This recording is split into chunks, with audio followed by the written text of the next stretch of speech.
खुलुमबाय फुंबिलिनि रादाबखौ फरायदों आं राजीब बसुमतारी। थांनाय 2020 मायथाइनि 27 जानुवारि खालारनि गेजेराव बर' हारिनि गेजेराव जा बिटिआर गोजोन गोरोबथा जादोंमोन। बे बिटिआर गोजोन गोरोबथानि दफाफोरखौ मावफुंनांगौनि दाबियाव दुलाराय बर' फरायसा आफादा दिनैनिफ्राय गोदान दिल्लीनि जन्तर मन्तराव सोमावसारगोन एबा सोमावसारनाय हाबाफारि लादों। आरो बे सोमावसारनाय हाबाफारि महरै दिनै सेथि हाबाफारि बायदियै थामहिनबा दिनै 11 बाजि रिंगानिफ्राय 2 बाजि रिंगासिम दुलाराय बर' फरायसा आफादनि जा बिटिआर गोरोबथानि दफाफोरखौ मावफुंनांगौनि दाबियाव सोमावसारगोन। बे सोमावसारनाया 11 बाजि रिंगानिफ्राय 2 बाजि रिंगासिम सोलिगोन। थामहिनबा दिनैनि बे गिबि सेमिनार हाबाफारियाव बाहागो लागोन बिटिआरनि बारग' गाहाय मावफुं सोद्रोमा प्रमद बर'जों लोगोसे दुलाराय बर' फरायसा आफादनि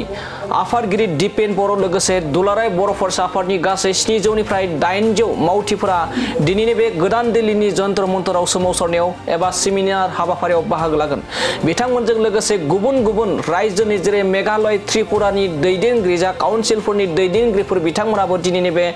गोदान दिल्लीनि जन्तर मन्तराव जा सेथि हाबाफारि सेमिनार हाबाफारि बे सेमिनाराव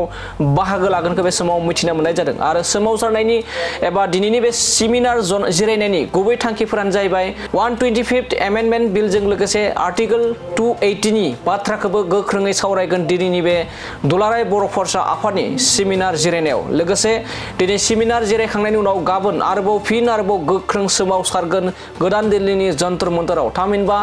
थांनाय 2020 मायथाइनि 27 जानुवारि खालारनि गेजेराव जा बर' हारिनि गेजेराव थामथि जारिमिनारि गोरोबथा जादोंमोन एबा पिस एकर्ड जादोंमोन। बे पिस एकर्डनि दफाफोरखौ मावफुंनांगौ होननानै गोख्रों सोमावसारगोन दुलाराय बर' फरायसा आफादनिफ्राय। गोजोन मोनाबिलि समाव जोङो दुलाराय बर' फरायसा आफादनि गासै मावथि बिबानगिरिफोरा आरो लोगोसेयैनो बर' थुनलाइ आफादनि दुलाराय बर' हारिमु आफादनि गासै बिबानगिरि दैदेनगिरिफ्रा बेयाव थुबुर जादों। कैलाश कल'निनि बड'फा उपेन्द्रनाथ ब्रह्म मार्ग आरो बे रिं र'डआव थानाय बड'फानि बे गोथार मुसुखायाव मोनाबिलि समाव जोङो दिनै आलारि बाथि फोजोंनानै केन्डेल लाइट फोजोंनानै जोङो बड'फानिसिम आर'ज गाबदों। आरो गोदान दिल्लीयाव थानाय बे रिं र'डनि बड'फा उपेन्द्रनाथ ब्रह्म रिं र'डनि बे मुसुखाखौ थांनाय 1 मे 2025 मायथाइयाव भारतनि नखर मन्त्रि अमित शाह बिथाङा बेखेवनानै होदोंमोन। आरो बियो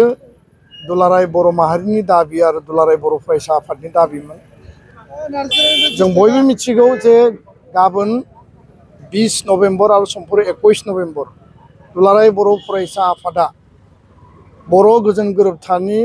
गासै एकर्ड सिगनेटरिफोरखौ लाफानानै सा सानजा भारतनि मोन 10 सिडुल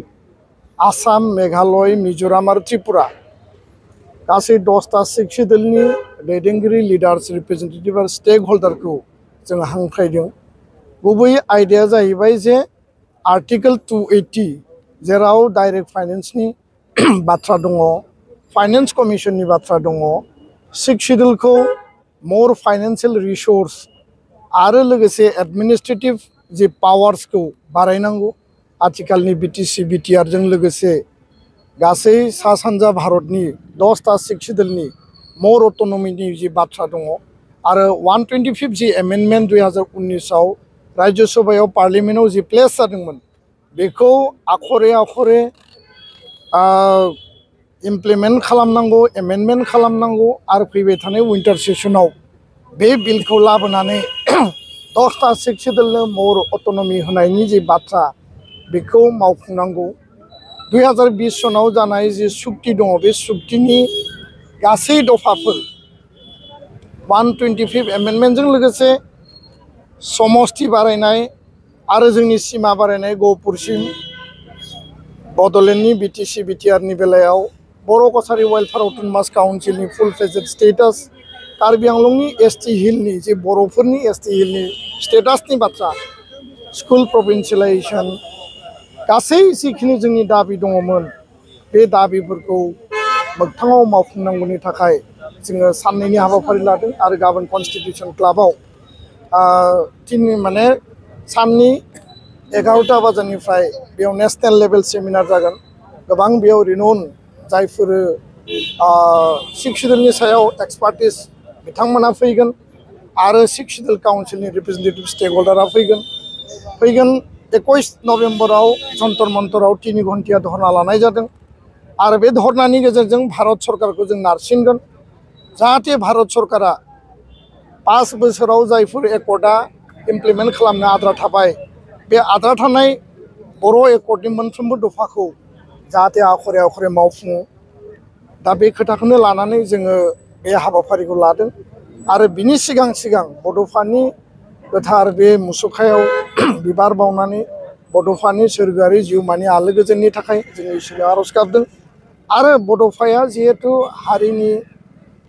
जोंनि बयनिबो आदर्शनि महान व्यक्ति